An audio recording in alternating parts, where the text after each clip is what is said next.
हे गाव 154 बौद्ध समाजाच्या घरांचं गाव आहे. लोकसंख्या नाही तर घरांचं गाव आहे. आणि या गावावर गेले कित्येक वर्ष सातत्याने अन्याय होत होता. या गावामध्ये यापूर्वी सुद्धा शासकीय जागेवर हे गाव वसलेलं असल्याने यापूर्वी सुद्धा या गावाला 20-25 वर्षापूर्वी अक्षरशः चारी बाजूला कंपाऊंड करून तिथल्या लोकांना जसं ब्रिटिशांनी पूर्वी हे करायचे त्याला तुरुंग केला होता, तो आम्ही उद्ध्वस्त करून रिबन पक्षाने त्यावेळेला त्यांना मुक्त केलं होतं. पण आता तिथं बुद्धविहार व्हावं, जागा मोकळी आहे, जिथं घरं आहेत बौद्धांची तिथं ते विहार व्हावं अशी मागणी घेऊन अक्षय साळवे, अक्षय मोरे यांचे सहकारी गेले 43 दिवस झाले फलटण तालुका तहसील कार्यालयाच्या बाहेर आंदोलन करतायत. हे आंदोलन सुरू आहे, पण अजूनही त्यांच्याकडे बघायला चर्चा करायला माणूस जायला तयार नाही. आणि म्हणून गेल्या 16 तारखेला माननीय नेते रामदासजी आठवले साताऱ्यात आल्यावर त्यांनी त्यांचं गाराण साहेबांसमोर मांडलेलं आहे. आणि त्या मांडलेल्या गाराण साहेबांनी जिल्हाधिकाऱ्याला फोन केला होता की हा प्रश्न सोडवा. त्यांनी शब्द दिला होता सोडवतो, पण गेले 8 दिवस अजूनही याच्यावर बोलवणं झालं नाही. आणि म्हणून आज सातारा जिल्ह्यातल्या तमाम आंबेडकरवादी यांनी निर्णय घेतला आणि आज आम्ही जिल्हाधिकारी कार्यालयासमोर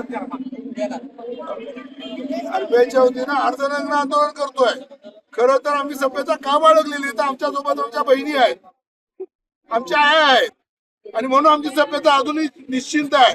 पण ज्या दिवशी सभ्यता सुटेल त्या दिवशी आपल्या सगळ्याला ज्ञात आहे आंदोलन करण्याची माझी परिक्रमा लय वेगळी असते. कदाचित माझ्या ह्या वेळी येऊ नये की पूर्ण नग्न आंदोलन करण्याची वेळ येऊ नये, हे शासनाने खबरदारी घ्यावी. आमची मागणी काही व्यर्थ नाहीये. सगळ्याला आपापल्या धर्माप्रमाणे पूजा करण्याचा बाबासाहेब आंबेडकर संविधानाचा अधिकार दिलेला आहे. आमच्या अधिकारानं आमची घरं जी असतात त्या जागेवर आम्हाला 2 मोठ्या जागा आम्हाला तिथं मिळावी आणि शासनाने द्यावी आणि आमचं बुद्धविहार तिथं आम्हाला उभं करता यावं. आणि नसेल होत तर शासनानं शासनाच्या पैशानं समाज मंदिर बांधून द्यावं आम्हाला मोठं. आम्ही सगळं जगायला तयार आहे. पण तिथं असलेल्या काही ठराविक जातीवादी विचाराच्या कार्यकर्त्यांनी आम्हाला गुमराह, प्रशासन गुमराह करण्याचा प्रयत्न, अधिकाऱ्यासह सगळ्यांना गुमराह करतायत.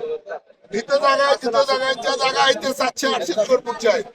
आणि आम्ही जी जागा मागतो ते आम्ही राहतो तिथं मागतोय, तीच जागा आम्हाला मिळाली पाहिजे. आणि त्याच मागणीसाठी हे आंदोलन सुरू आहे. ही सुरुवात आहे. हा तुम्हाला वाटत असेल आंदोलन सुरू झालंय, पण हा आंदोलनाचं ट्रेलर आहे. जर पेटवायचा प्रयत्न केला तर इथं बसायला जागा ठेवणार नाही. आणि माझं शासनाला चॅलेंज आहे, जर विहार दिलं नाही तर हा अख्खा रस्ता बंद करून 10,000 ते 15,000 लोक रस्ता उतरवणार. आणि मग आमची मागणी राहणार दलितों के सम्मान में रिपाई मैदान में. आमची मागणी राहणार दलितांच्या सुरक्षेची. आमची मागणी राहणार दलितांना होणाऱ्या अन्याय करायची.